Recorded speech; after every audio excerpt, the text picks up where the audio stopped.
Tu crois que ça n'arrive qu'aux autres jusqu'au jour où le diagnostic tombe. Et là, plus rien ne sera jamais pareil. Ce n'est pas un accident, ce n'est pas une trahison, c'est un mot.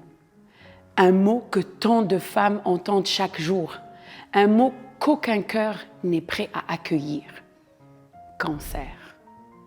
Quand je l'ai entendu la première fois, j'ai eu l'impression que l'air quittait la pièce, que le sol sous mes pieds se fissurait. Je me suis vue floue, comme si je regardais une étrangère dans le miroir. Et puis, il y a eu ce silence, celui d'après, ce vide entre l'annonce et le moment où tu réalises. Et dans ce vide, j'ai trouvé ma plus grande peur, mais aussi ma plus grande force. Et comme l'a dit Bob Marley, on ne sait jamais à quel point on est fort jusqu'au jour où être fort est notre seule option. Et ce choix, je l'ai fait.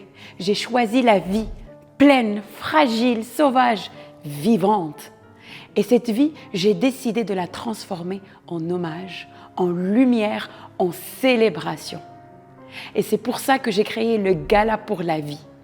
Le Gala pour la vie, ce n'est pas qu'un événement, c'est une réponse, c'est un cri d'amour, un bras levé, debout, pour celles qui se battent, pour celles qui sont parties, pour celles qui vivent encore, souvent dans l'ombre.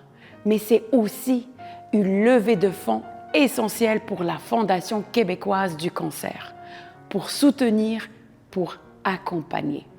Et pour faire une réelle différence dans la vie de celles qui traversent ces tempêtes, je t'invite le 30 mai à Gatineau pour se rassembler, pour honorer, pour vibrer, pour guérir autrement.